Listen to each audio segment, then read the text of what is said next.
Selamat kepada Pak Heru Budi yang mendapatkan amanat untuk menjadi PJ di DKI Jakarta. Kami percaya pengalaman yang beliau miliki akan menjadi bekal yang sangat baik, dan kami percaya bahwa Bapak Presiden mengambil keputusan dengan mempertimbangkan seluruh faktor yang lengkap demi kebaikan bagi masyarakat Jakarta.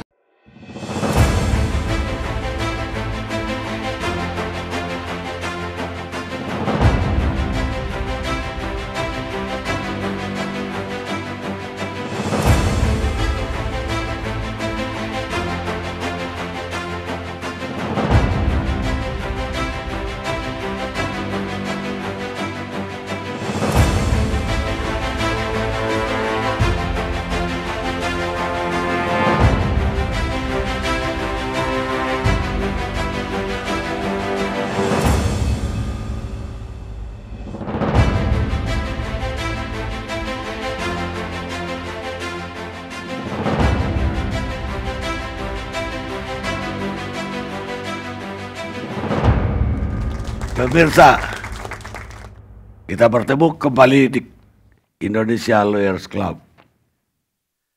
Malam ini kita akan membahas, sebenarnya ini bisik-bisik tapi udah rame di medsos. Seolah-olah sekarang ini terjadi penghilangan jejak Anies Baswedan di Jakarta setelah dia menyerahkan jabatannya 17 Oktober yang lalu kepada pejabat Gubernur DKI selanjutnya, yaitu Heru Budi Hartono. Tapi apakah iya jejaknya mau dihapus semua? Toh banyak sekali yang katanya yang udah ditinggalkan. Ada stadion bola, sepak bola, ada trotoar yang begitu lebar-lebar, dan kemudian juga ada jalur sepeda, jalur motor, dan kemudian juga ada berbagai macam. Apakah iya mau dihilangkan? Tapi ini dikaitkan lagi dengan digantinya Sekda DKI oleh pejabat gubernur yang baru, dan kemudian juga beberapa pejabat di Jakpro, yaitu perusahaan daerah yang katanya juga karena berbeda dengan gubernur yang sekarang. Tapi apakah benar? Apakah bukannya zaman Anies para pejabat ini juga udah kemungkinan diganti oleh Anies? Kita mau lihat dari orang-orang yang berkompeten yang kita undang malam ini. Benar gak semua yang diperbincangkan di publik ini? Saya akan mulai dari anggota DPRD DKI Jakarta dari Partai Gerindra, Pak Sarif. Assalamualaikum warahmatullahi wabarakatuh. Pertanyaannya tadi Pak Sarif, benarkah ada penghapusan dari jejaknya Anies Baswedan di ibu kota? Ya, sebetulnya secara dini agak susah menyebut, tapi kalau dilihat indikasi tanda-tanda ke arah itu sudah nampak. Tapi tidak saya mengejas ya bahwa sudah ada penguatan tadi, tuduhan tadi, penguatan terhadap indikasi tadi. Beberapa kejadian memang bisa kita simpulkan, tapi terlalu dini untuk mengatakan bahwa ingin menghapus jejak. Indikasinya apa misalnya? Apakah perubahan tagline Jakarta dari Jakarta kolaborasi? Ya, Pak Kari sudah menyebut barusan ya. Enggak, apa itu indikasi gitu? Begini, kita dulu Gerindra misalnya di zaman, saya ngurut dulu dari belakang Pak Karni. Pada saat Ahok Basuki Cahayapurnama dalam mengelola pemerintahan itu, dia membuat rumusan dalam mengelola pemerintahan kaitannya dengan birokrasi semuanya. Pejabat dianggap sebagai pemain sepak bola. Dan itu dianggap sebagai pemain sepak bola. Siapa yang bisa menciptakan gol itu yang akan dipertahankan kira-kira. Pada saat itu saya dalam posisi berseberangan pada saat zaman Ahok. Dengan Ahok? Ya, apa yang dikeluarkan kebijakan Ahok kita berseberangan. Pada konteks tadi yang pejabat yang sebagai pemain sepak bola, saya mengatakan saat itu bahwa ya sepak bola oke, tetapi dalam sepak bola kan ada aturan, ada wasit, ada hakim garis dan sebagainya. Pada saat di zaman Ahok, ya wasitnya Ahok, hakim garisnya Ahok. Ketika itu saya katakan di zaman Ahok. Kemudian pada zaman Anies, karena saya dalam posisi mendukung, tentu kita memelihara kebijakan Pak Anies. Nah sekarang, kira-kira gitu Pak. Apa yang berbeda? Saya bisa mengatakan ada beberapa irisan sama dengan Ahok. Apa itu? Irisannya adalah latar belakang tadi, soal birokrasi tadi adalah untuk kecepatan. Untuk kecepatan. Karena itu ketika Pak Heru dilantik, pertama kali yang diganti adalah Kepala Badan Pengelola Keuangan Daerah. Bukan Sekda dulu Pak Karni, Badan Pengelola Keuangan Daerah. Berikutnya baru Sekda. Mengapa bisa terjadi? Tentu ada pandangan. Ada pandangan politis dan pandangan non politis. Kalau pandangan politis, ya saya bisa katakan tadi, yang di awal tadi bahwa ada irisannya sama. Bahwa untuk percepatan kinerja birokrasi perlu ada pergantian. Tetapi tentu harus memperhatikan aturan-aturan dan kepatutan dan kelaziman. Nah, sekarang apakah penggantian sekdan dan sebagainya itu menabrak aturan? Kan gitu Pak Karni. Apakah menabrak kelaziman? Pada kelaziman saya mengatakan iya. Tidak lazim. Karena apa? Karena kalau kita ikuti dari pelantikan Pak Sekda sampai sekarang tidak ada rekod catatan yang menjadi alasan untuk diganti kelaziman. Tetapi di dalam aturan memang dibolehkan. Di dalam Undang-Undang ASN ya, pasal 16 dikatakan kan ada ayat kedua yang mengatakan persetujuan presiden. Dan itu sudah dilakukan persetujuan presiden. Tidak ada masalah. Tetapi kelaziman saya mengatakan terlalu dini untuk mengganti seperti itu. Di poin birokrasi. Di poin yang lain juga terjadi. Misalnya pengaduan warga diadakan lagi di balai kota. Jadi irisannya persis sama. Saya ingin mengatakan tidak dalam posisi apakah akan berniat menghilangkan jejak Pak Anies, belum. Saya belum ke sana. Karena baru berapa bulan Pak Karni? Ya baru 2 bulan ya. Saya ingin mengatakan tadi butuh waktu kita penilaian 3 atau 4 bulan bisa mengatakan seperti itu. Demikian Pak Karni. Lah, bahwa pengaduan warga dibuka kembali, apa itu bukan lebih baik? Ada positif negatif. Ditanya, mana yang positif negatifnya? Mana bobot yang paling negatif atau positif? Mana yang lebih baik? Menurut saya tidak baik. Kenapa? Karena di zaman era digital seperti ini, ya mengadakan pengaduan warga kan kemudian orang bertanya, maksudnya apa sih kan kira-kira gitu. Maksudnya apa sih? Sehingga ada timbul misalnya sedang membangun persepsi publik bahwa Pak Heru adalah pemimpin yang merakyat, kira-kira gitu. Di era digital ini orang-orang cerdas kan bertanya, untuk apa? Kira-kira kan gitu. Toh akhirnya pengaduan itu tidak efektif. Misalnya dari 70 orang dilayani sampai jam 10 cuma 35. Berbeda dengan yang dengan sistem digital, misalnya Jaki ya, aplikasi Jaki dan lain-lain. Lebih efektif. Jadi penggunaan pengaduan direct langsung seperti itu di era seperti ini dipertanyakan untuk apa? Kira-kira gitu Pak Karni. Pertanyaan publik kan untuk apa? Ya mungkin untuk dekat dengan masyarakat. Bukan untuk menyelesaikan masalah. Bukan untuk menyelesaikan masalah, untuk dekat dengan masyarakat, ya. Kalau positifnya apa? Positifnya apa? Ya positif tadi. Ada interaksi langsung. Seolah-olah rakyat dibantu untuk diselesaikan hari ini. hari ini. Padahal tidak. Positif seperti itu. Bahwa Pak Heru adalah orang yang ingin dekat dengan masyarakat. Selain itu, saya juga memonitor di luar konteks rutin itu Pak Heru memang luar biasa positifnya. Dia selalu pagi itu sudah keliling dan itu tidak ada terjadwal dan liputan, berbeda dengan Pak Anies. Mungkin maksudnya adalah pengaduan ini disinkronkan dengan kunjungan yang mendadak seperti itu di beberapa wilayah. Itu positifnya Pak Karni. Kalau saya juga melihat ada positif lainnya, ya masyarakat kita tidak tidak semuanya juga familiar dengan teknologi, gadget atau apa. Banyak yang gaptek juga. Di usia saya banyak banget ya nggak bisa telepon itu gunanya cuma halo-halo doang. WA pun nggak bisa. Kenapa lebih baik dia langsung ketemu gubernurnya? Iya betul, karena itu terakhir beliau mengkombinasi. Jadi Jaki setelah saya cek tidak juga dihapus aplikasi Jaki, tapi pengaduan warga langsung juga dilakukan.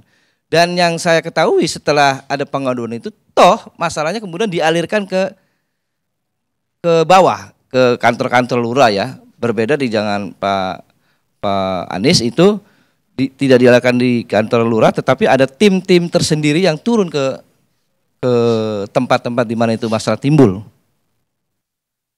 Baik, bagaimana dengan tagline Jakarta yang juga berubah? Ya saya sih melihatnya positif saja Pak. Kalau tagline itu kan harapan kita sih punya makna ya. Tetapi kita lihatlah 2-3 bulan ini tagline itu. Kalau kita coba bandingkan gitu ya kan, kita harus ada pembandingan Pak Karni ya. Tagline sebelumnya kolaborasi ada makna dan ada pembuktiannya. Tapi ini kan baru beberapa hari. Sukses untuk Jakarta, sukses Jakarta untuk Indonesia. Ya kita lihat nanti ya 2-3 bulan apakah itu maknanya kosong atau seperti apa. Kita lihat 2-3 bulan mendatang. Baik, kalau jalur sepeda yang tidak diterusin lagi anggarannya. Ya awal-awal di bulan Oktober memang ada isu mengenai penghapusan jalur sepeda. Tapi kemudian ada ralat Pak Karni. Ada ralat dari Dinas Perhubungan tidak dihapus. Cuman persoalannya itu pada spek-spek penganggarannya yang dikoreksi, bukan pada jalur sepedanya. Dan itu kan dikritik, ditentang oleh komunitas sepeda, sehingga ketemu lagi tidak dijadi hapus. Saya kira itu Pak Karni.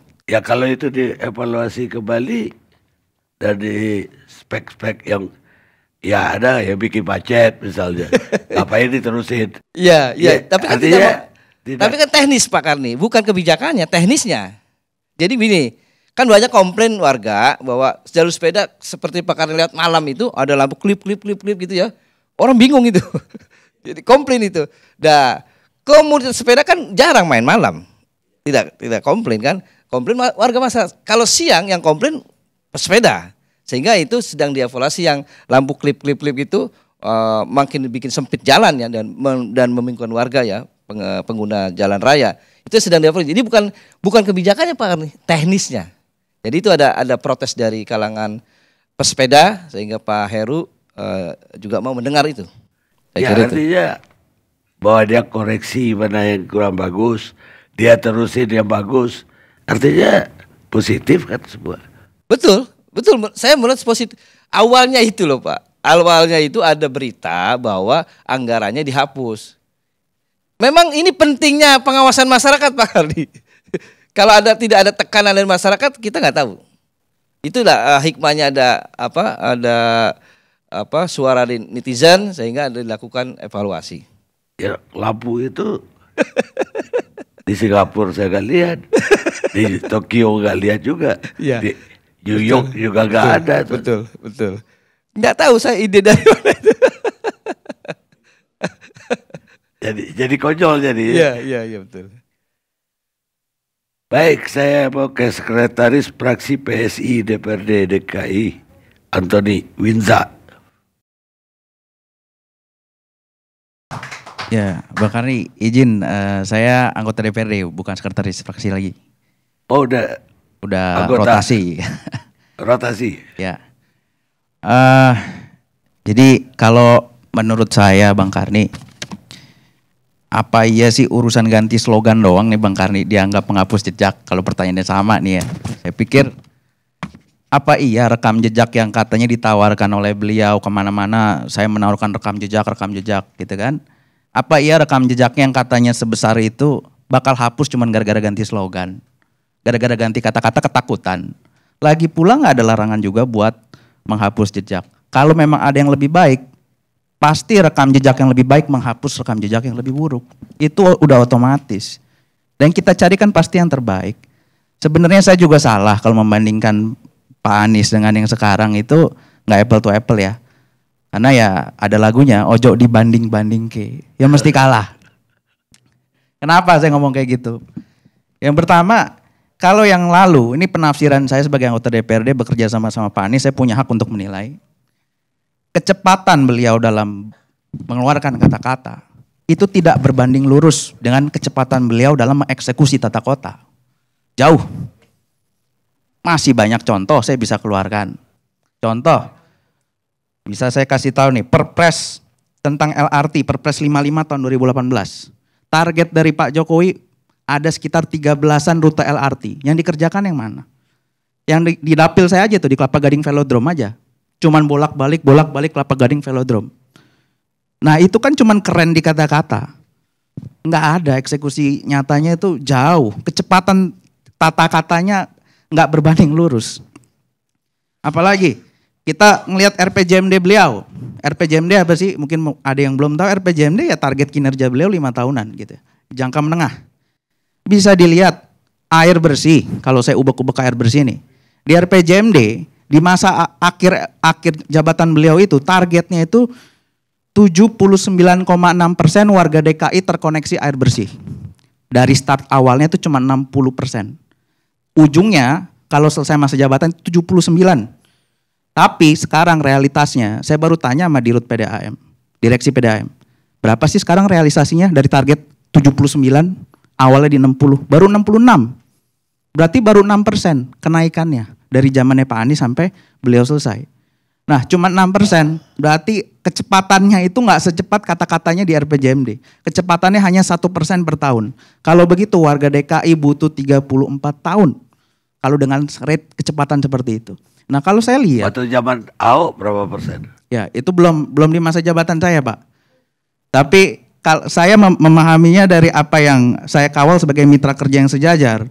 Pak Anies itu rate kerjanya dengan rate kata-katanya jauh. Tapi begitu Pak Heru, meskipun saya belum bisa menilai Pak Heru secara komplit karena baru berapa bulan. Tapi dari gerakan-gerakan beliau, saya bisa melihat ada percepatan. Saya melihat beliau itu bukan urusan narasi, tapi kerja dan kerja.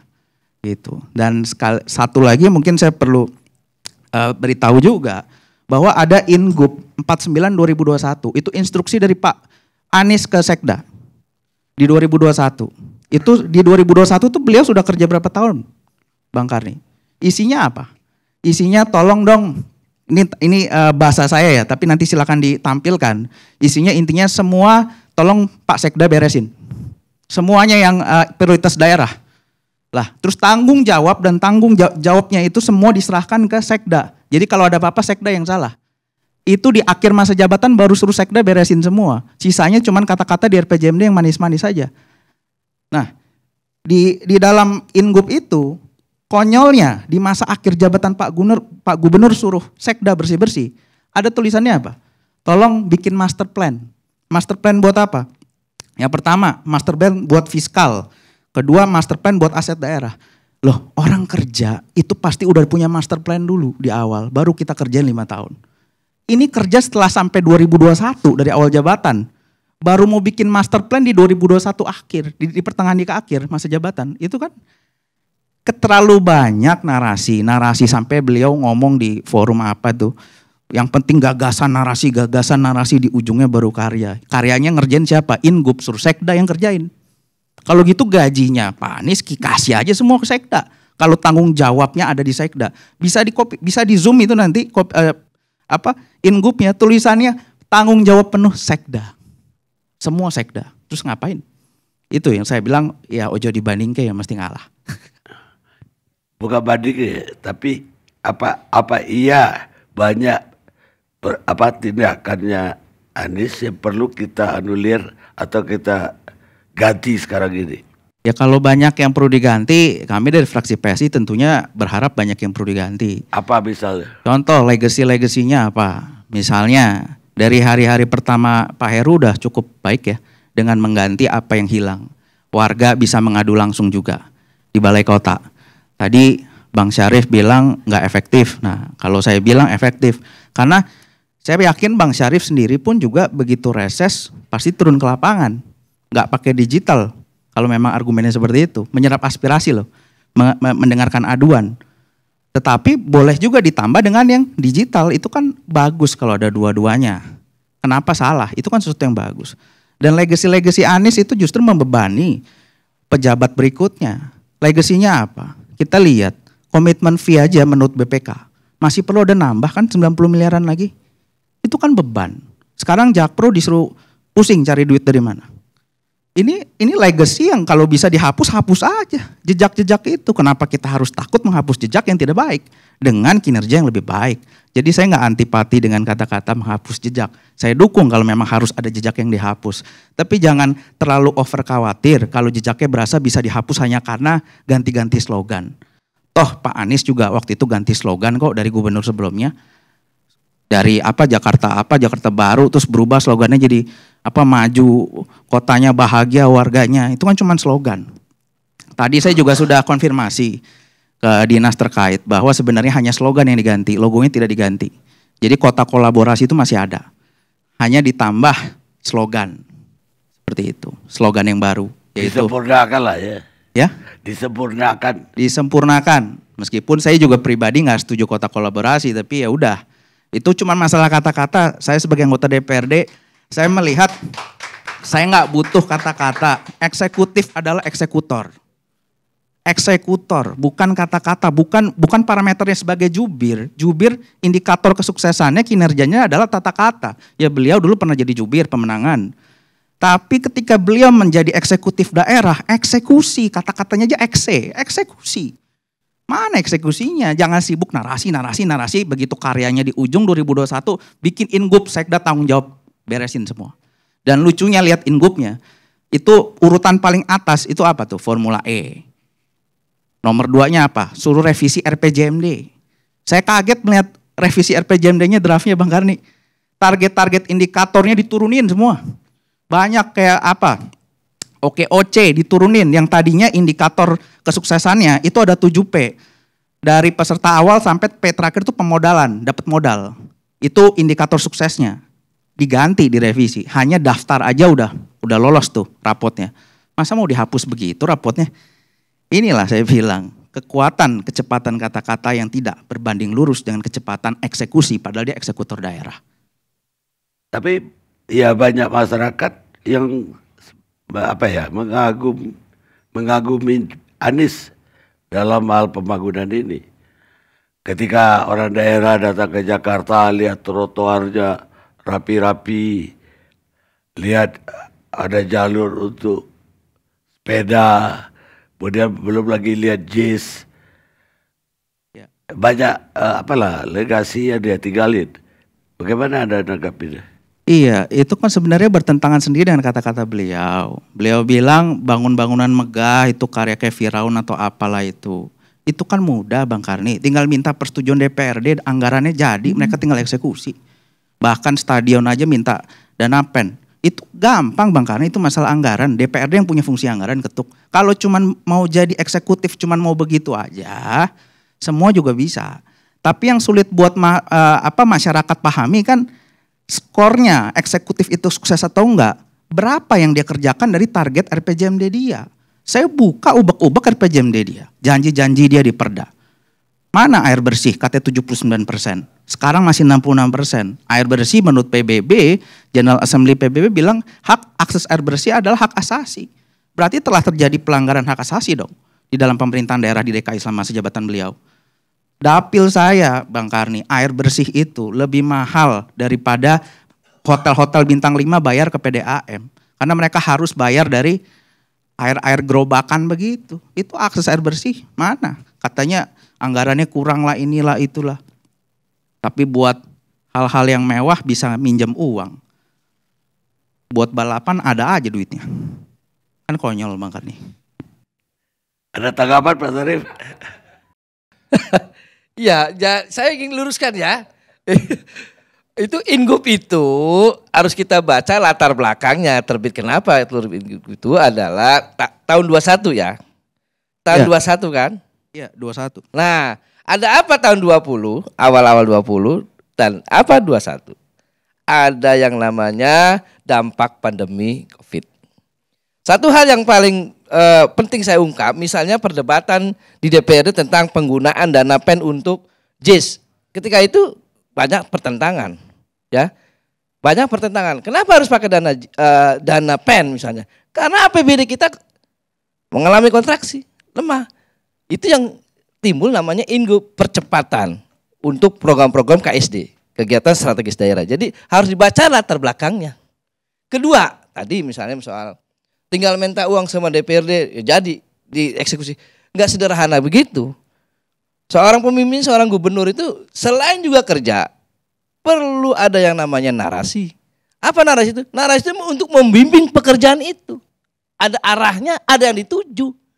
Mengapa harus memilih untuk membatasi anggaran ini? Mengapa melebihkan anggaran ini? Itu pikiran-pikiran yang harus ada dalam seorang pemimpin. Nah, sekarang sudah selesai itu, kan sudah selesai. Mana yang ditinggalkan? Kira-kira gitu ya, dikasihnya. Jadi seorang pemimpin ketika meminta persetujuan DPRD itu akan berdebat. Ini loh, saya maunya ini. Nah, itu sudah lewat ya. Hasilnya apa kita saksikan sekarang dan kita nikmati. Apakah pertanyaan dari pakarnya? Apakah perlu menghilangkan jejak itu? Kan pertanyaan pakar itu tadi ya. Cluenya, apakah perlu gubernur sekarang menghilangkan jejak itu? Ini yang belum tereksplorasi Pak Bestari. Kalau saya melihat yang dibangun oleh Pak Anies kita saksikan sekarang dan itu adalah proses-proses politik seorang pemimpin berinteraksi dengan parlemen lokal tentunya. Saya kira itu Pak Karni. Terima kasih.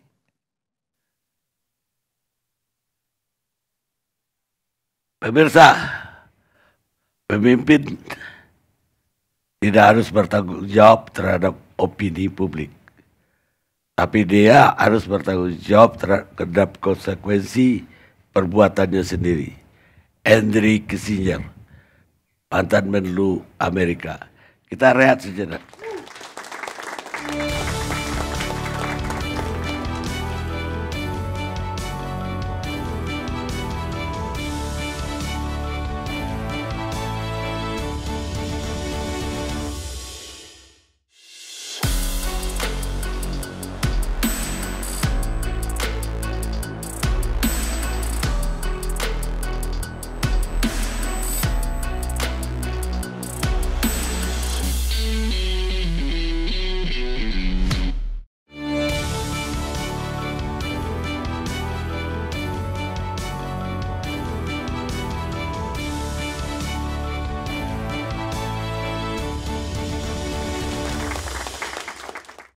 Pemirsa, kita lanjutkan diskusi kita.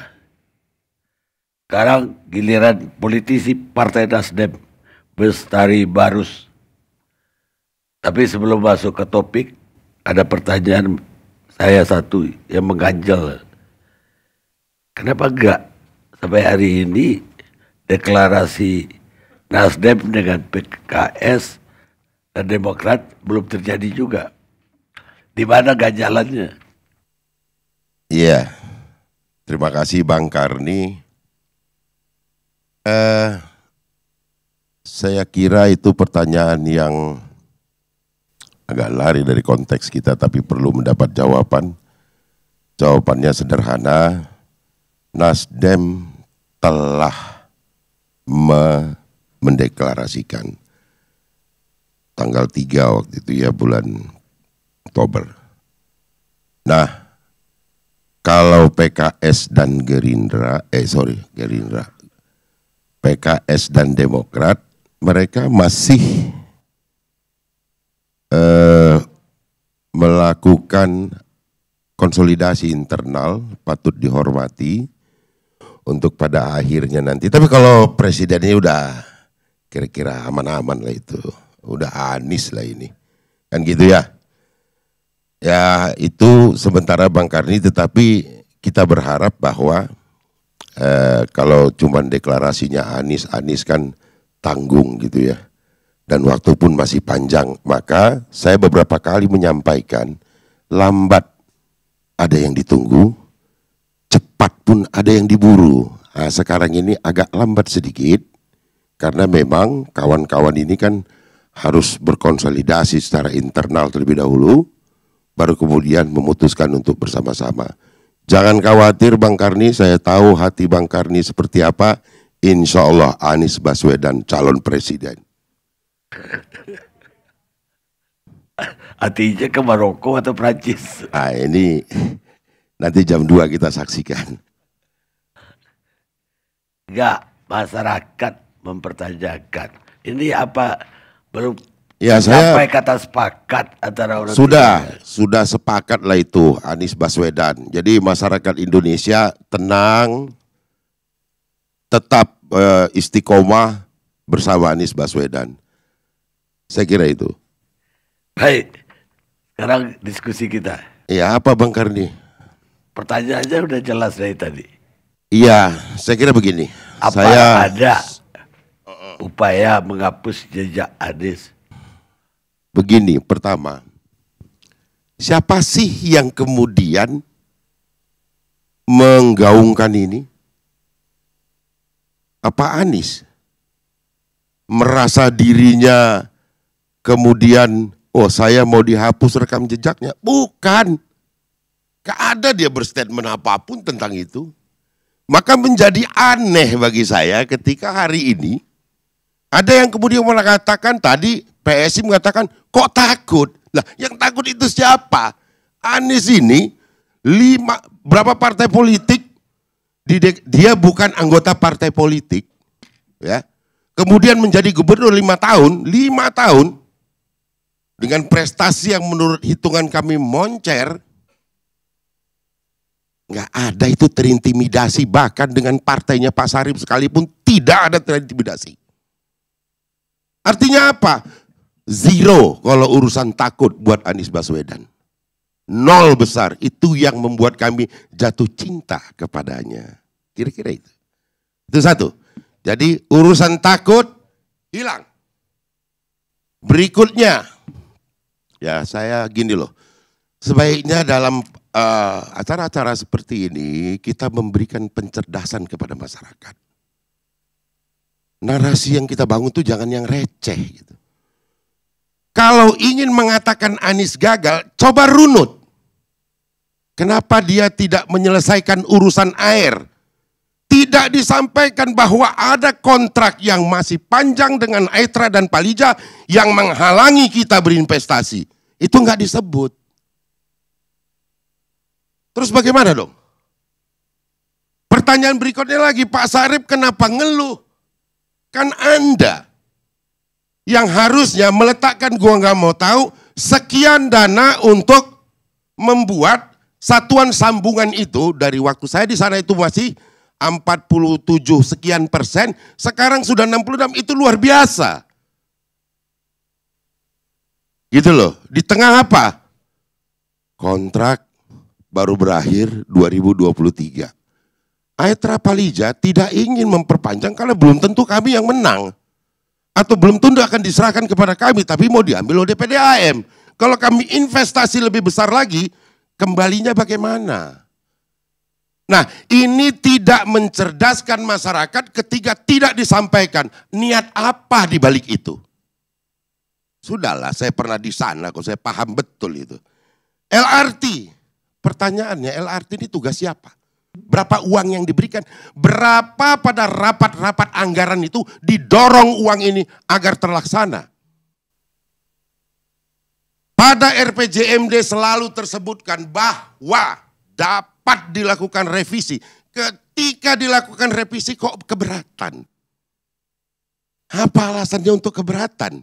Wong Anda ada di situ ketika anggaran itu didorong dalam bentuk nomenklatur, seharusnya padukan dong. Wait, kata RPJMD seperti ini. Kenapa tidak kalian lakukan? Tadi Pak Sarip bilang, ada COVID, ada ini, ada itu.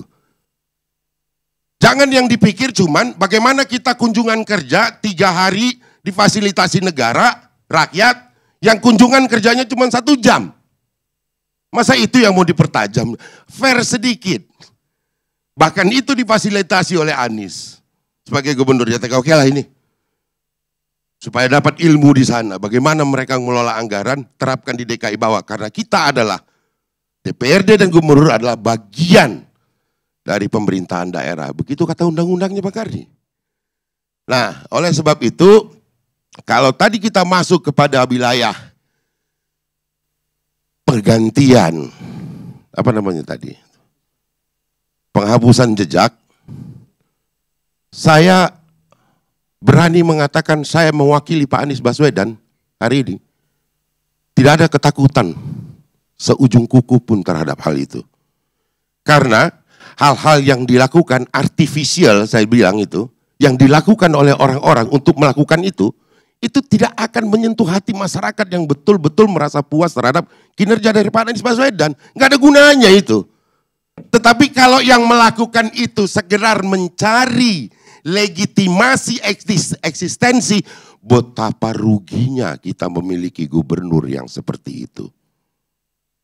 Yang dicari bukan bagaimana menyelesaikan permasalahan, tetapi saya harus legitimate. Saya harus terima laporan masyarakat. Ini kebodohan. Ngapain masyarakat datang ke wali kota jauh-jauh, ongkosnya mahal? Apa tugas wali kota? Apa tugas camat? Apakah kemudian dikarenakan itu Heru merasa tidak percaya kepada wali kota, camat, dan lurah? Itu yang perlu dipertanyakan oleh anggota dewan. Ngapain buka-buka di situ? Ada wali kota kok. Ada camat. Ada lurah, bahkan ada RT RW. Belum lagi tadi yang mampu, Jaki. Nah, sebaiknya menurut saya, Jakarta kolaborasi ini bagus-bagus saja. Tetapi yang disampaikan Pak Heru ini menggelitik saya. Bahwa sukses Jakarta untuk Indonesia diakui beliau sebagai sesuatu yang biasa-biasa saja. Boleh dibuka tuh di media online. Ah, ini biasa-biasa saja, itu visi saya. Tidak ada visi dari PJ. Yang ada adalah visi Anies Baswedan yang diperintah oleh instruksi Mendagri nomor 70 tahun 2021 untuk membuat RPD sebagai acuan kerja PJ Gubernur DKI. Apa kemudian yang menjadi visinya? Visinya adalah terwujudnya RPD. Itu saja. Jika dikarenakan oleh hal tersebut, maka kemudian yang namanya PJ harus mengganti si A, si B, si C, silakan. Karena yang sedang Anda laksanakan adalah amanah Pergub Pak Anies Baswedan. Silakan. Saya kira Pak Anies juga bilang paten. Laksanakan, kalau memang ada yang tidak berkesesuaian, silahkan diganti. Gak ada masalah itu. Saya kira udah terlalu banyak Bang Karni. Hampir banyak. Apalagi? Ya, saya kira marilah kita kemudian jangan terlalu sempit nalar kalau saya sebut. Terhadap berita-berita yang terjadi di luar, kemudian kita sikapi secara personal. Landasannya sedikit saja ini. Politisnya ada. Apa? Ya habis gimana, ceruk kami di situ, kami harus lakukan ini. Kalau enggak nanti hilang, diambil sama kawan sebelah katanya. Ya kan? Saya menginginkan bahwa ketika kita mengatakan seorang pejabat ataupun pemangku kebijakan berhasil atau gagal, itu runut dengan prosesnya. Pernah disampaikan kok. Anda gagal menangani banjir.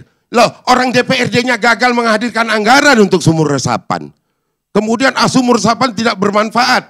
Baru 20.000 dari 1,8 juta yang bisa menampung 6 juta kubik. Ini, Bang Karni, yang menjadi permasalahan kita pada hari ini. Tidak ada kejujuran di dalam menyampaikan hal-hal yang semestinya kepada masyarakat terkait kinerja daripada satu pemerintahan. Dimanapun itu berada, hanya selalu berdasarkan like or dislike, karena kalau kami suka terhadap dia, konstituen kami akan kabur. Maka kami harus hantam dia, supaya konstituen kami yang di sebelah sini, ini tetap bersama kami. Ini nggak fair, nggak sehat ini. Ini politik kelas kampung menurut saya. Saya kira itu Bang Karni.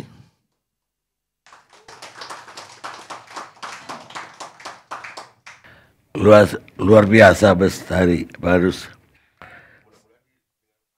Ya, saya kira Mudah-mudahan didengar Pak Anies dan Pak Anies makin semangat. Saya kira itu. habis ini kayaknya jadi eksekutif.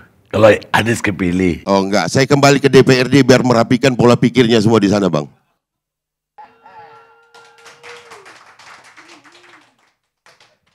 Jadi nggak rapi lagi. Bang Setelah Karni, ditinggal. boleh saya bantah nih Bang Karni. Boleh. Ya, katanya kan merapikan DPRD pola pikirnya. Jangan masuk Sekarang- kepada saya ingin merapikan. Itu hak Sekarang, saya untuk iya, merapikan. Ya sekarang saya mau tanya Bang Karni. Pak Bestari Barus ini pada saat ya Nasdem waktu itu pendukung Pak Ahok. Pak Ahok itu dulu membuka balai kota juga. Kritiknya sama nggak? Bahwa itu nggak efisien. Sudah dihentikan kan tapi kan? Hah? Sampaikan kepada masyarakat hari ini, Jadi ini yang Pak perlu- Anies pernah membuka di balai kota tapi kemudian dihentikan karena sudah efektif di tingkat kelurahan, kecamatan, Ini- wali kota. ini- Sampaikan itu. ini yang perlu Baru diluruskan. fair.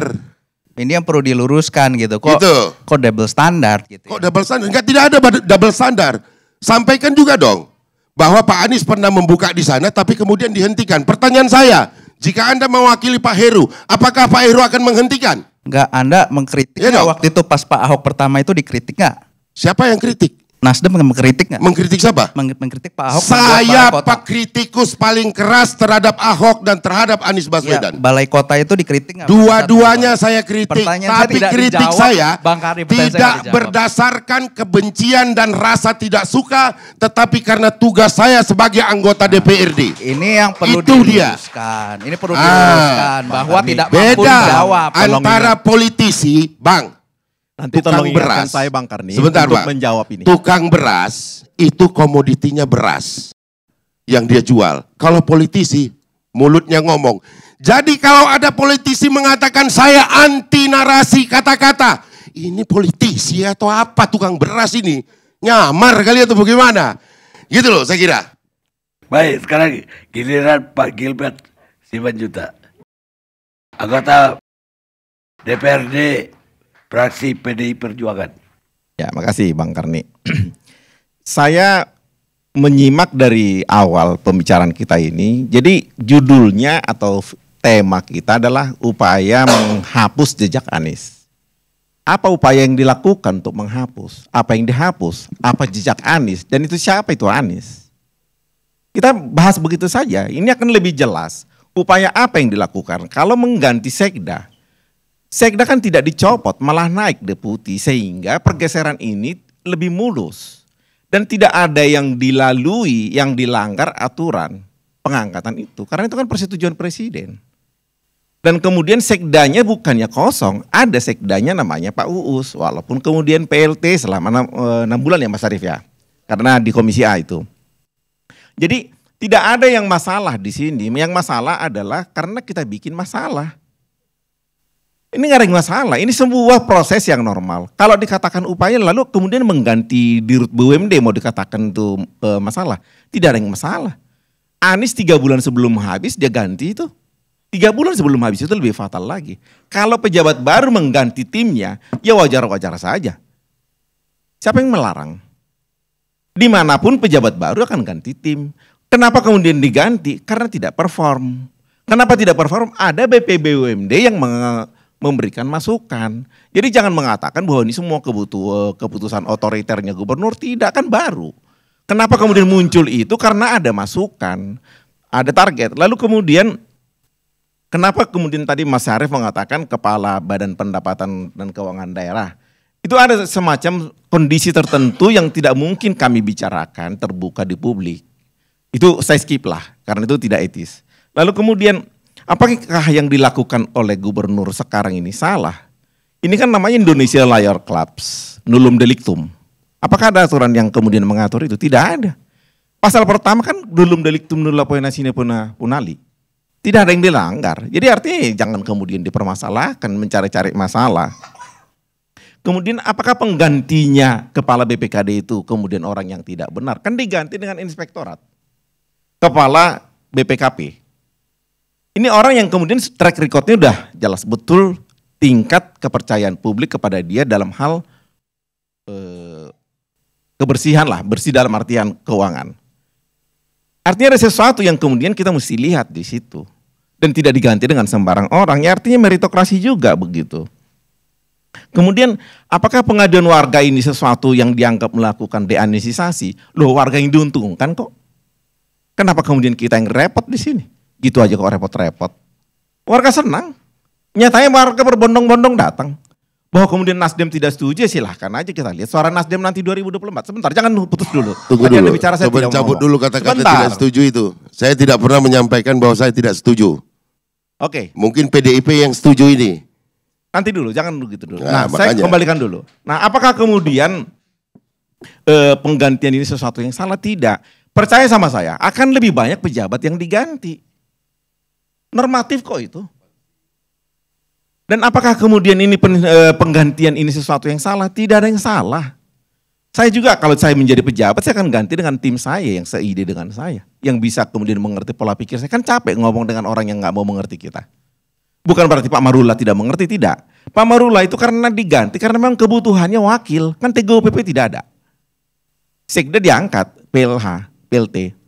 Kemudian wakil yang ada. Dengan begitu rapat dengan DPRD, rapat dengan instansi lain, rapat dengan Forkopimda, ada yang menggantikan deputi begitu. Kan statusnya deputi Pak, karena tidak ada wagub. Wagub ini tidak ada di dalam undang-undang menuju pemilu 2024. Kemudian apakah masalah yang disampaikan di pengaduan itu selesai? Masalah tanah paling banyak diadukan warga. Apakah masalah tanah bisa lewat Jaki? Kan Jaki tidak dihapus, ditambah. Kenapa kalau ditambah kalian protes? Jaki kan tidak dihapus. Masalah tanah yang paling banyak dan masalah tanah tidak selesai dengan Jaki. Karena dia mesti bawa bukti, dia tunjukkan apa persoalannya segala macam. Kemudian apakah tagline yang dihapus itu salah Pak Karni? Loh, dia punya impian kan? Semua pejabat juga punya mimpi, punya hope, punya harapan. Ya tentu ganti harapan, ya ganti slogan. Apa yang salah di situ? Gak ada, brand Iya, aja. gak ada yang salah di situ. Brand Makanya aja boleh.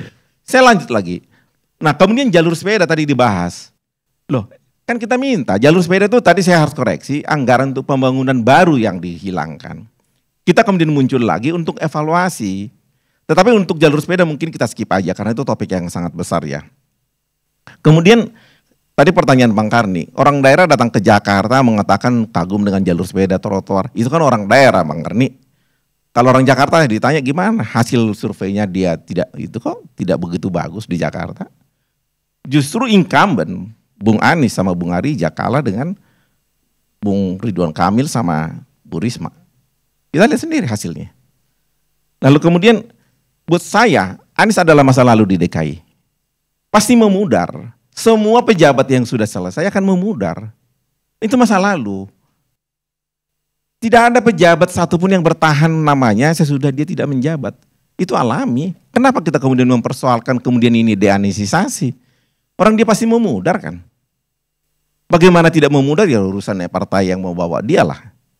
Kemudian saya mesti koreksi lagi. Pencapaian PDAM 64% bukan sesuatu yang luar biasa Bung Bestari. Targetnya jauh di atas itu. Jadi jangan, sebentar nanti jawab. Kemudian saya tidak setuju kalau kemudian selalu menggelitik DPRD karena Bung Bestari kan pernah di situ. Saya juga punya track record apa yang dilakukan Bung Bestari, pengaduan dari segala macam. Jadi nggak usah lah, kita nggak usah saling buka kartu di sini. Nanti jadi nggak enak. Sebentar dulu. Berasa kartunya terbuka atau bagaimana? Sebentar dulu. Sumur resapan Sumur resapan ini kenapa tidak disetujui? Karena gagal. Tunjukkan kepada saya di mana sumur resapan yang berhasil. Karena gagal makanya tidak disetujui untuk ditambah sekian juta. Karena dibangun di mana? Di halaman RT RW, di halaman puskesmas, di halaman kecamatan, kelurahan. Emang itu banjir. Sumur resapan itu perlu di daerah yang cekungan di bawah. Kemudian mau dibangun di daerah Jakarta Utara, itu kan daerahnya sudah jenuh airnya. Nggak bakal meresap ke bawah. Itu makanya kemudian itu tetap dilanjutkan oleh Pak Heru tapi selektif. Jadi tidak ada deanisisasi, tidak ada kemudian masih 99% pejabat yang ada itu kan eranya Pak Anies. Jadi nggak usah terlalu takut lah. Saya kira ini wajar-wajar saja kalau kemudian ada penggantian. Saya melihatnya justru ini seperti playing victim. Kayak ya pura-pura dizolimi begitu. Udah basi lah itu kayak SBY dulu. Jadi cukuplah kalau mau maju ya maju, hak sendiri itu. Tetapi kemudian bermain dengan cara yang elegan begitu. Karena kita juga membutuhkan counterpart yang agak sebanding dari sana untuk membuat demokrasi ini makin bertumbuh. Tanpa counterpart yang sebanding, mungkin demokrasi kita juga menjadi demokrasi yang stagnan. Kita tidak akan mendapatkan kandidat yang baik. Saya kira itu dari saya Pak Karni. Baik. Bang Karni, sebentar Bang Karni, begini. Masih lagi ini ada menarasikan seakan-akan Anies itu takut. Ini pemberani betul ini Pak. Saking beraninya udah sekarang aja dicalonkan dia berani, PDIP nggak berani nyalon-nyalonkan siapapun. Sebentar, kalau ini saya Gitu koreksi. loh. Tidak ada pernah kita mengatakan PDIP belum berani. Hanya menunggu momen yang kedua. Iyalah, menunggu adalah itu partai kan gagal menunggu, sebentar. bisa. Adalah partai gagal mencalonkan orang lain yang bukan kadernya untuk menjadi calon presiden. Itu partai modern. Tujuan partai adalah Oke. mendidik kadernya untuk menjadi calon presiden. Iya. Jangan mengatakan kita yang Oke. gagal. Yang gagal adalah partai yang gagal membawa Oke. calonnya, Iya. kadernya menjadi calon presiden. Buat apa itu partai politik didirikan? Bang Karni. Buat apa dana pembinaan yang diterima dari Begini Bang pemerintah? Karni. Inilah bedanya partai modern dengan partai eksklusif. Ketika kita memberi ruang kepada Bang Karni yang bukan petugas partai, bukan anggota partai, anak muda yang tidak pernah berpartai, kemudian bisa dicalonkan jadi pemimpin, baik itu DPR, DPRD, wali kota, bupati, mana lebih baik dengan yang mencari hanya di lingkaran kecil itu. Saya kira kita memberikan kesempatan kepada anak bangsa ini untuk maju lebih mendapatkan kesempatan. Jadi bukan karena kita nggak kader Anda partai masa cuma kader aja, akhirnya nanti jadi petugas partai lagi gitu. Nah, kemudian menyangkut yang tadi mohon dipertegas lah bahwa saya kalau dibilang Anies penakut, waduh, gimana gitu ya? Ini hanya supaya bagaimana memberikan kepada masyarakat calon lu takut, padahal paling berani gitu. Jadi Kita tidak kalau pernah mengatakan Anies penakut. ya itu kan Anies tadi kan pemberani. narasinya sudah jelas bahwa katakan kok kenapa ketakutan? Yang dimaksud Interpretasimu tentang jangan ketakutan itu gini, siapa gitu? Interpretasimu jangan dipasukkan ke saya. Ya interpretasimu juga. Bajumu Jangan kemudian tidak sama ketika dengan ada hal bajuku. seperti ini terjadi, Tidak Anda pernah mengatakan ada statement ini kita adalah mengatakan kelompok sini yang merasa Anies takut. penakut. Yang takut siapa gitu? Aduh sekarang pun jadi kok. Tinggal Kita Anda tidak kapan pernah. mau kasih lawannya. Itu aja. Ya saya kira itu Bang Karni cukup lah ini. 20%mu capek dulu, jangan ngomong kebanyakan. Itu Jadi pada saya kira- saatnya pasti. Tapi saya ada kira- yang lebih dari 20% sampai hari Saya ini kira, nggak Pak berani. Karni, Ada ini juga masalah yang terjadi. intip-intip terus. Yang kita lihat di Silakan, lapangan adalah post power syndrome sebenarnya. Jadi kalau orang sudah tidak berkuasa, memang sejak awal kita udah mengatakan bahwa ini akan terjadi post power syndrome. Wow, salah besar. Kalau ini terjadi, memang kita kemudian akan mencari bagaimana cara untuk menaikkan lagi ini Waduh. barang yang sudah memudar. Panggungnya hari ini Apakah seperti kemudian saya sampaikan di playing dahulu victim? tidak berkurangan panggung. Jadi Bahkan yang kalau saya nggak di stop hari ini maksudkan dikatakan adalah istirahat sudah akhir tahun, tidak ada maka panggung dealisasi. itu akan terus ada. Sama sekali tidak Dan ada. itu membuat gelisah partai yang katanya besar itu, Biar Bang. beliau Izin Bang Jadi, Karni. tidak ada deanisisasi sebenarnya. Ini mesti clear dan tidak ada yang takut. Tidak ada juga kita menganggap pemberani, tidak. Biasa-biasa saja. Emangnya Anies siapa? Jadi kita tidak menganggap biasa saja. Anies calon presiden, Pak. Calon presiden itu kalau 20%. Oh iya, tunggu saja.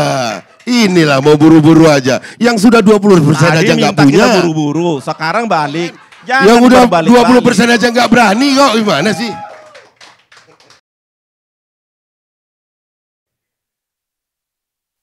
Baik, kita sekarang ke Wisnu Yono, pengamat kebijakan publik. Selamat malam, Mas Wisnu. Sudah diberi kesempatan. Bisa dengar suara saya? Iya, sudah dengar Pak. Sudah dengar suara saya?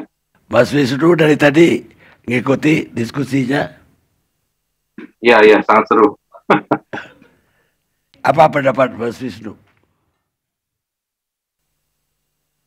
Iya, jadi ya mungkin gini, saya rasa dalam hal kebijakan publik, di mana ada pergantian pejabat, itu saya rasa hal yang wajar ya apabila pejabat baru ingin menunjukkan sebuah inisiatifnya gitu, yang berbeda. Karena kan pada akhirnya kan pejabat baru tersebut pasti tidak ingin terbayang-bayang dengan pejabat sebelumnya gitu. Jadi saya rasa apa yang dilakukan oleh Pak Heru dan ini bukan hal yang baru juga ya, seperti Pak Anies pada waktu awal menjabat juga melakukan hal yang sama, yang mengganti pejabat, kemudian pada akhirnya juga mengganti slogan gitu kan.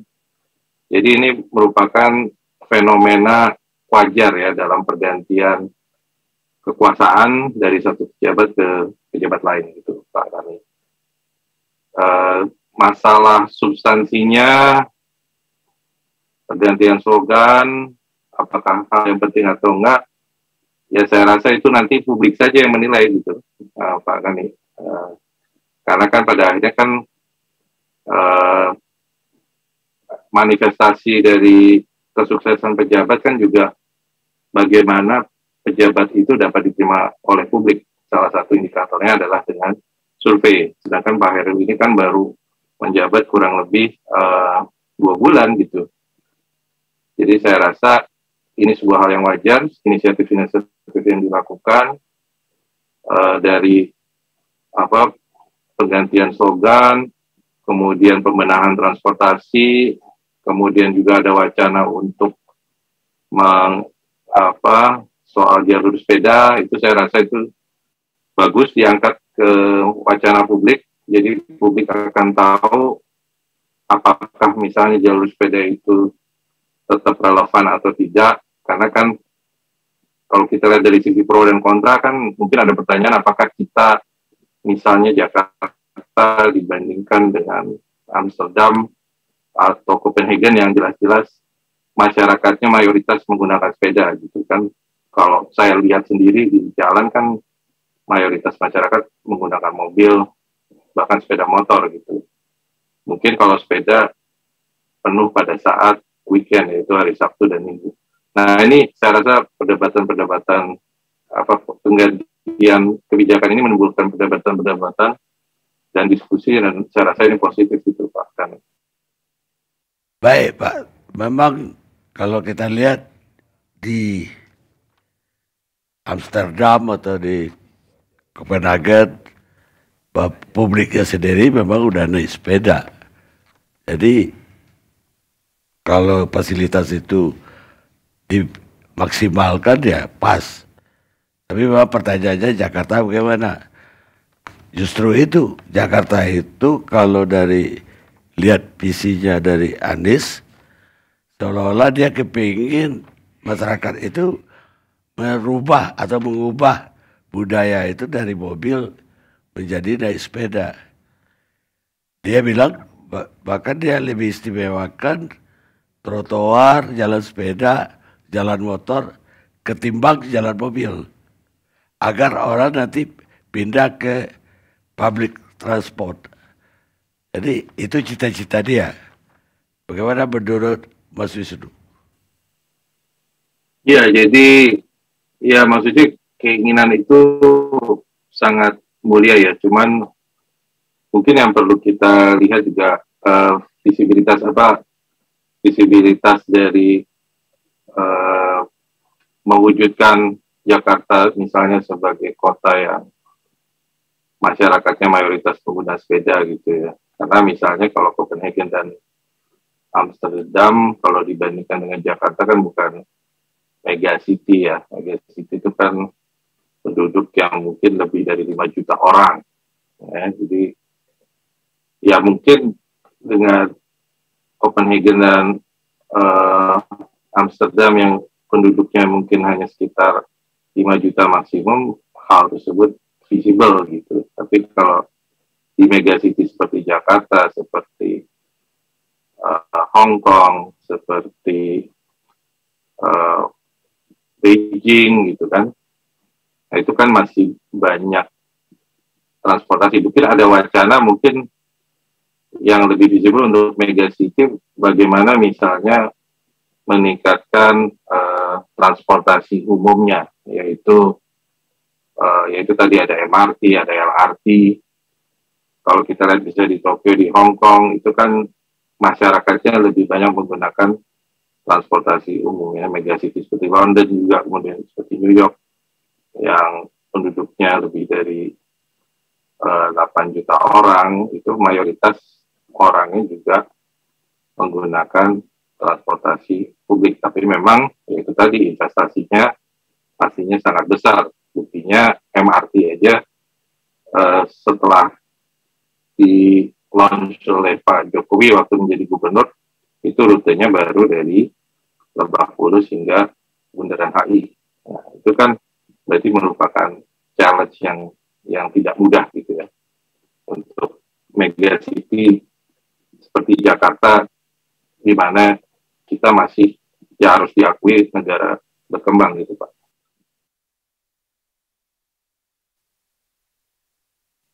Baik, Pak Wisnu, terima kasih sudah bergabung bersama kami. Ya, sama-sama Pak. Pemirsa, politik itu memang menentukan siapa yang memiliki kekuasaan, bukan siapa yang memiliki kebenaran. Paul Tuchman, ekonom Amerika. Kita rehat sejenak.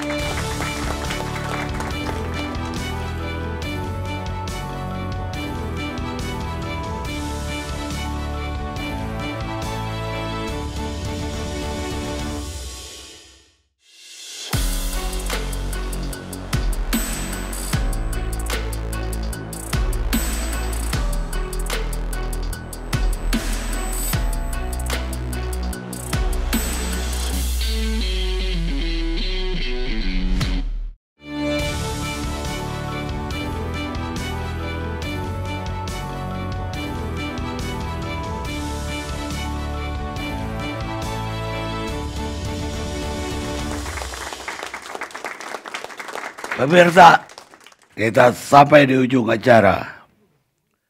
Sekarang giliran aktivis media sosial, Mas Eko Kutadi. Silakan, Mas. Terima kasih, Bang Karni. Bagi saya soal anisisasi, ahokisasi dan lain-lain itu nggak menjadi hal yang penting. Tapi yang paling penting tuh output atau hasil kerjanya. Mau Anies yang kerjain, mau Pak Heru yang kerjain, mau Ahok yang kerjain, outputnya seperti apa. Bagi rakyat kayak kami itu yang paling penting. Jadi isu anisisasi, kemudian dulu ahokisasi dan lain-lain, itu urusan para politisi lah. Bukan urusan kita, urusan rakyat biasa. Nah, yang sekarang penting kita perintilin itu adalah hasil kerjanya. Outputnya, misalnya apakah tingkat kemiskinan di DKI selama Anies menjabat naik atau turun? Itu satu, yang jelas naik. Apakah koefisien Gini, misalnya angka koefisien Gini itu tingkat gap antara kaya dan miskin naik atau turun? Yang pasti naik, karena gapnya makin tinggi, itu kata BPS. Anies bilang bahwa dengan slogan maju kotanya bahagia warganya. Kenyataannya indeks kebahagiaan warga DKI turun. Tahun 2017 itu indeks kebahagiaannya 71,33. Tahun 2021 indeks kebahagiaannya turun jadi 70, sekian. Ini yang terjadi. Belum lagi misalnya ketika Anies melakukan ahokisasi dengan cara mengganti slogan. Dari naturalisasi, dari normalisasi sungai misalnya jadi naturalisasi. Pertanyaan saya nggak penting soal naturalisasi atau normalisasi, tapi berapa kilometer, berapa panjang kali Jakarta yang dinaturalisasi. Itu yang paling penting, hasil kerjanya. Hal-hal yang seperti itu yang menurut saya penting untuk kita evaluasi. Tadi soal air bersih, soal berapa sih tingkat hunian atau tingkat rumah DP 0% yang dibangun dari target berapa ratus ribu, outputnya berapa. Itu yang jauh lebih penting menurut saya. Bukan soal apakah ini orang Anies, apakah ini, itu menjadi gak penting. Itu yang pertama. Yang kedua saya bingung. Kita meributkan ini siapa yang diganti dan bla bla bla. Saya ingat pernah ada di masanya Pak Anies lelang jabatan di birokrasi Pemda. Lelang jabatan itu rata-rata PNS tuh kepingin banget ikut lelang jabatan. Pada kenyataannya 230 sekian atau 90 sekian saya lupa. PNS yang punya peluang untuk naik jabatan itu nggak mau ikut lelang jabatan. Kenapa? Ada masalah manajemen apa pada saat Pak Anies sehingga PNS-PNS itu nggak mau. Itu peluang promosi loh. Ada gaji lebih tinggi, ada tunjangan lebih tinggi. Nggak mau untuk lelang jabatan. Itu pertanyaan besar. Kenapa banyak PNS yang nggak mau? Barangkali pada saat itu manajemen birokrasi Pemdanya nggak menarik buat PNS untuk maju. Barangkali terbukti dengan orang yang tidak mau ikut lelang jabatan itu. Sehingga kalau seandainya lelang jabatan saja tidak diminati, yang menduduki jabatan-jabatan itu kan pada akhirnya bisa kita pertanyakan kualitasnya. Misalnya wajar saja kalau kemudian diganti agar punya pencapaian yang lebih maksimal. Jadi nggak penting soal ini orangnya atau anisisasi atau bukan, itu nggak penting bagi kami. Yang paling penting outputnya. Yang kedua soal pengaduan tadi. Bagi kita masyarakat sepanjang semua jalur pengaduan dibuka itu jauh lebih baik. Ada Jaki boleh, ada pengaduan di kelurahan monggo. Tapi apa salahnya kalau juga buka pengaduan di Pemda di balai kota. Makin banyak pejabat mendengar keluhan rakyat itu makin bagus. Kenapa kemudian dikritik? Wah ini kan sudah ada Zaki. Kecuali kalau Jakinya dihapus. Jakinya nggak dihapus. Kenapa sih takut dengan pengaduan rakyat? Kenapa sih takut gitu loh? Uang rakyat mau ngadu kok. Dia yang bayar gaji pejabat-pejabat itu dengan pajaknya. Kenapa takut? Kenapa ada isu ini zaman digital?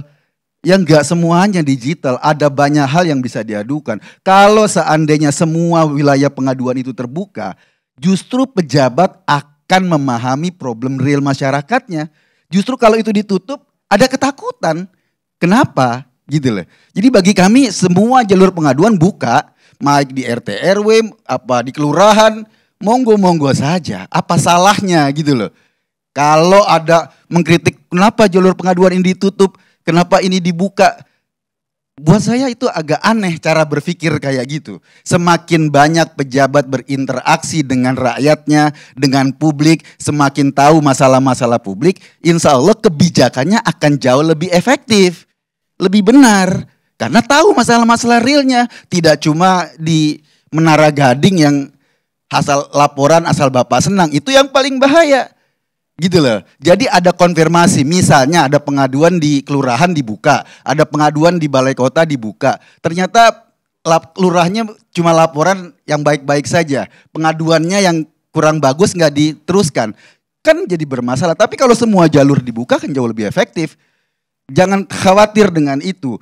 Justru pejabat yang tidak mau membuka pengaduan, jalur pengaduan secara efektif, kita harus curiga. Ini ada apa? Ini pejabat yang pengecut, yang nggak mau tahu tentang persoalan rakyat, gitu loh. Menyuruh saluran-saluran yang cuma sedikit itu. Saya jujur bilang sama Pak Bastari tadi, nggak takut, tapi pengaduan rakyat aja nggak berani. Membuka informasi, membuka ruang untuk rakyat mengadu saja nggak berani. Jadi gimana mau dibilang itu pejabat yang berani pada zaman itu? Saya pikir itu, Bang Karni. Makasih. Baik. Sekarang giliran anggota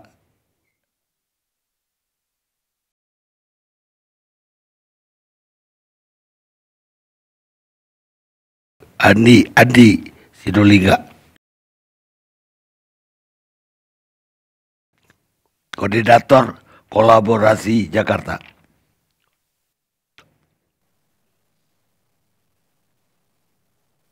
Silakan ditanggapin. Ya gini Bang Karni, yang kalau temanya adalah dianggap ingin menghapus jejak Anies ya. Saya secara pribadi nggak khawatir Bang Karni. Kenapa saya nggak khawatir? Ini kan kita bisa beda-beda. Saya ngambil hasil survei LSI, Lembaga Survei Indonesia, itu mengambil sampling tanggal 8 sampai 14 Oktober 2022. Dan di situ hasilnya itu 80,9%. Masyarakat Jakarta puas atas kinerja Anies. Itu artinya adalah masyarakat Jakarta itu tahu apa yang dikerjakan Anies. Itu yang pertama kenapa saya yakin betul bahwa apa yang dikatakan untuk menghapus jejak Anies itu bagi saya secara pribadi itu nggak mungkin dilakukan tuh. Nah, tapi ada media nasional yang mengangkat itu, media nasional yang saya kira cukup kredibel dan itu menjadikan sebagai laporan khusus, jadi laput ya, laporan utama dan menjadi cover berita dan itu yang membuat kita diskusi sampai saat ini dan itu menjadi diskursus publik. Artinya ada problem di situ, tidak mungkin media nasional itu mengangkat itu kalau dia tidak meraba itu. Tentu dengan subjektivitas mereka ya sebagai orang-orang yang bergelut di bidang jurnalistik. Karena itu pembicaraan ini ada dan saya yakin juga forum ini dibuat itu karena diskursus itu ada. Nah, sekarang kita mau lihat benar atau tidak ada penghapusan jejak itu. Nah, saya melihat begini saja Bang Karni. Saya menganggap Pak Heru sebagai gubernur yang ditunjuk oleh negara ya untuk mengisi kekosongan di DKI karena menunggu pilkada tahun 2024 punya hak membangun formasi di birokrasinya yang dia percaya dan dia nyaman betul ini. Mungkin ada operasi mimpi Pak Heru yang dia mau membuat sesuatu yang luar biasa di Jakarta karena itu dia perlu teamwork itu. Dan saya kira itu memang harus dia lakukan. Satu. Nah yang kedua, saya beranggapan apa saja bisa dilakukan Pak Karni. Sepanjang dua hal terpenuhin. Yang pertama adalah tidak melanggar aturan. Yang kedua adalah logik. Nah logik ini kalau kita turunkan itu menghargai ilmu pengetahuan saintifik. Nah mari kita buka nih Pak Karni. Misalnya yang saya diundang tentang pertemuan ini ya, soal logo. Ya walaupun sebelumnya ada, misalnya begini, ada ucapan untuk menghentikan penambahan jalur sepeda misalnya. Ribut publik, termasuk para komunitas sepeda ribut. Dan kemudian itu dianulir. Kalau tidak salah disiapkan anggarannya 5 miliar sekian, saya tidak tahu pasti jumlahnya untuk itu diteruskan lagi itu. Jadi biarkan saja publik yang menilai itu. Nah saya hanya mengutip-ngutip penilaian itu. Nah sekarang kita lihat misalnya soal logo ini, soal tagline ini. Dulu ketika yang saya ikutin ya, ketika mau membuat branding Jakarta ya, itu dibikin pergub tahun nomor 58 tahun 2020. Pergub. Ya. Lahirlah apa yang kita lihat ini. Jakarta sebagai kota kolaborasi. Jadi kata kuncinya adalah Jakarta sebagai kota kolaborasi, bukan maju kotanya bahagia warganya. Jadi itu paralelnya itu dengan sukses Jakarta dengan untuk Indonesia itu. Nah, pertanyaan saya tadi saya tanya sama Pak Sarip. Ketika ini hiruk pikuk dan kemudian sudah ada itu di beberapa tempat itu sudah tersaji. Pertanyaan saya adalah perangkat aturan regulasinya sudah ada belum? Nah kalau dulu pergub tadi saya tanya apakah juga perlu pergub? Saya kira harus ada kalau ada pergub baru itu untuk membatalkan pergub yang lama. atau dibuat keputusan gubernur. Dan tadi dikonfirmasi, saya minta kepada Pak Sarip untuk tanya kepada Kominfo, sudah ada nggak nih? Baru disusun katanya. Ini baru disusun. Jadi saya hanya memegang ini, ya. Enggak, saya tidak mengatakan ketangkap basah. Kita kan maksudnya gini ya. Yang penting tidak menabrak aturan tuh ya tuh. Nah, yang kedua adalah logik, Bang Karni. Artinya common sense. Apakah narasi yang disajikan ini, yang baru ini, tadi kan kata Pak Heru, ya biasa-biasa saja gitu ya. Apakah itu sesuai dengan kebutuhan masyarakat Jakarta? Sukses Jakarta untuk Indonesia. Iya kalau sukses di Medan, sukses di Minangkabau, ya semuanya untuk Indonesia. Tapi yang paling penting buat saya adalah, yang saya ingin garis bawahi, itu dikaitkan dengan IKN. Loh, apa kontribusi Jakarta terhadap IKN? IKN itu kan pembangunan. Apa yang paling penting dari pembangunan itu? Rancangan, sudah ada katanya rancangan. Yang kedua apa? Pembiayaan. Pembiayaan tadinya tidak pakai APBN, sekarang sebagian sudah pakai APBN dan mencari investor. Jadi kontribusi Jakarta untuk pembangunan IKN itu tidak ada benang merahnya itu secara signifikan. Jadi apa yang harus dilakukan oleh Pak Heru, misalnya saya bandingkan begini. Ketika dikatakan bahwa Jakarta sebagai kota kolaborasi, itu jelas Bang Karni. Pembangunan Jakarta tidak bisa dilakukan hanya oleh pemerintah dan DPRD. Itu perlu kolaborasi semua pihak. Contoh, kolaborasi untuk membuat logo yang saya ikuti Bang Karni.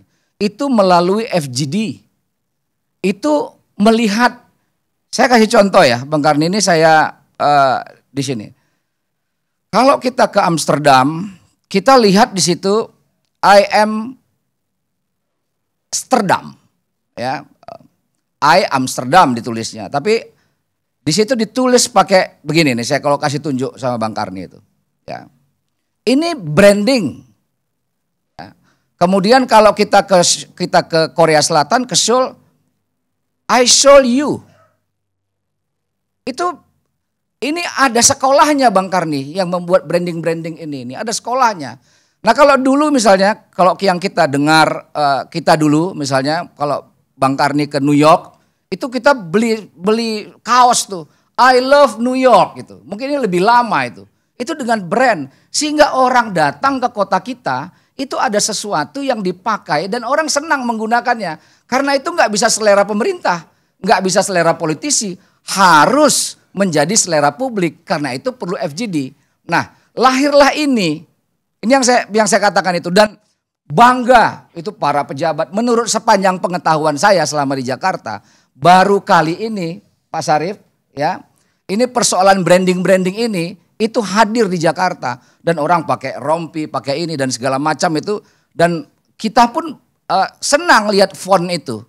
Bang Karni, font itu bernama Plus Jakarta Sense Display. Itu nggak pernah ada fontnya sebelumnya Bang Karni. Nggak pernah ada.